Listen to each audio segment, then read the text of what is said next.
Hi guys, Mrs. Adair here with your weekly counselor lesson. This week the topic is self-regulation. Now that's just the grown-up way of saying how you're going to keep your cool when you have big feelings.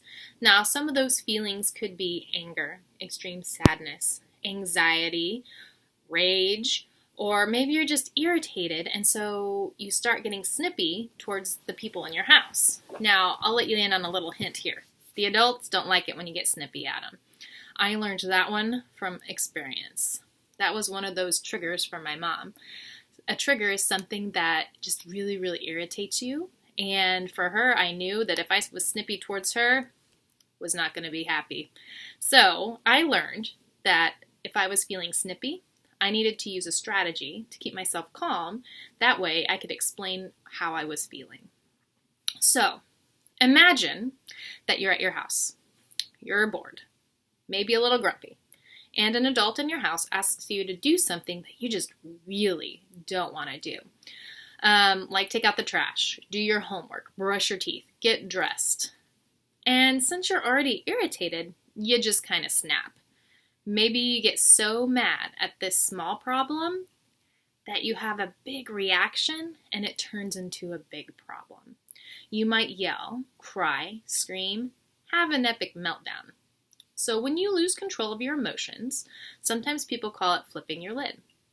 But what I really want you guys to know is that everyone's going to experience this. We're all going to experience big feelings and we're all going to lose it every now and then. And it could happen to you. If you have any siblings, it could happen to them. Your adults in your house, teachers, pets, even me. There's been times where I've lost my cool. And whenever I was calm, I was able to go back and apologize to the people that I didn't treat very kindly. So it is so easy to forget to use your healthy strategies to calm yourself down when you have big feelings.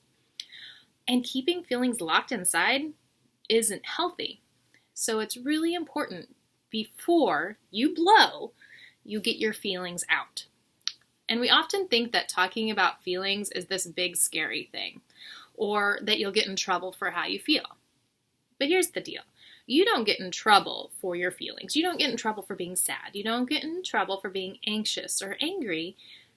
You get in trouble for your behaviors, like throwing something, hitting things, breaking things, because all of those things are unsafe. And it's your job to help it stay safe in your house. Now, I get it. Being a kid is hard. You guys have so much going on and so much pressure. You don't get to go to school to see your friends. You don't get to do your sports. You don't get to just hang out with your people in the neighborhood like you normally have. So that's why now, more than ever, it's so important to figure out what strategies work for you. So we are going to have a few crafts, and I'm going to give you guys a few ideas for different strategies that you could use that might work for you. But before we do that, I want to talk more about keeping those feelings locked inside. So whenever you keep your feelings locked inside, it just keeps building and it keeps building and it keeps building, and then you flip your lid. Then you might get in trouble because you did something that wasn't safe. So when that happens, it's kind of like a pop can. So have you ever shaken up a pop can or dropped it and then opened it and it just went everywhere? Yeah, your feelings are kind of like that. When you keep all those inside, sometimes you just explode.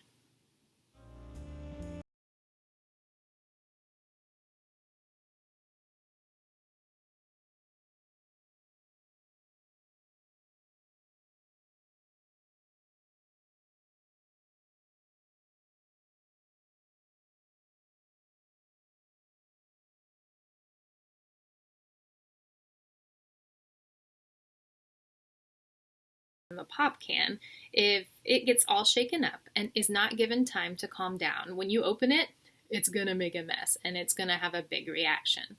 So just like with your feelings, if you keep them inside without using a healthy strategy to get them out, you're eventually going to flip your lid. You're going to have a big reaction that you might regret later. So that's why it's so important to know what works for you and have a list of strategies. That way you know what to do. Now you could make a strategy list for yourself because I know sometimes when we have big feelings, we forget to use the strategies. So having a visual of things that you could do to calm yourself down might help you remember to do them. Now, one strategy I particularly love is bubbles. So I have my very own bubbles here. They are Spider-Man. And what I like to do with bubbles is when kiddos come into my office and they are very upset with big feelings, I like to have them blow some bubbles. Now I know that sounds kind of silly, but what blowing bubbles does is it helps slow your breathing down. So you're using a breathing strategy to help calm down, and bubbles just make it a little more fun. Now, one thing I like to challenge the students at my school to do is to blow the biggest bubble they can, because that's really going to force you to control your breathing.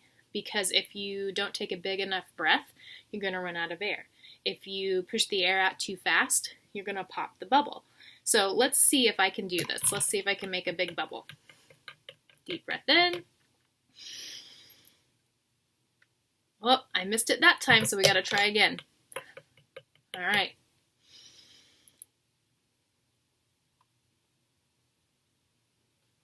Woohoo!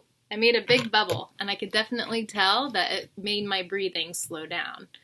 So another thing you could do in your house is create a safe spot or a calming corner. So in your calming corner, you could just have stuff like bubbles, if you're allowed to have bubbles, or crayons for drawing, or music if you listen to music whenever you're upset and that helps you calm, or you could have pillows and blankets, or anything like that. Your strategies that you could remember to use right there, like your visual.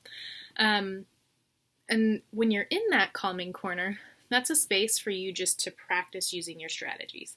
And that's where you can go whenever you have those big feelings. Now here's the deal. If you do have a house safe spot or calming corner, you need to make some house rules. Like if you see someone in there, maybe you leave them alone. Maybe you ask them once, are you okay? Do you need anything? And then you leave them alone. Because I know with me, when I'm really upset, I like it when somebody checks on me one time. But if they keep bugging me about it, all those anger feelings just keep bubbling up, and it's harder for me to calm down. So come up with your own house rules, and also know that the calming corner or safe spot should not be used as a punishment. So adults, if you're irritated with your kid, you can't say, go to the safe spot, because then it turns into a punishment and it's not going to help, okay? Another thing you can do is make a self-regulation station. So make a zones of regulation board and put it on your fridge. Now I'm going to show you guys what I've done for me and what it looks like on my fridge. First, draw a circle. Next, you're going to draw a line in the middle of the circle. Then you're going to draw the 4 sections up on top and color them blue, green, yellow, and red. The blue zone means you might be feeling sad, sick, tired, or bored. The green zone is A-OK. You're feeling calm, happy, or good to go. The yellow zone, you might be feeling worried, nervous, anxious, but also you might be feeling silly, wiggly, and excited. And the red zone, you are feeling anger, frustration, loss of control. After that, you are going to draw your name underneath, and then cut it out and stick it on your fridge. And you can use the magnet to label and show that visual of where you are and how you're feeling in that moment. So the reason I really like the zones of regulation board in a house is that it's a great visual.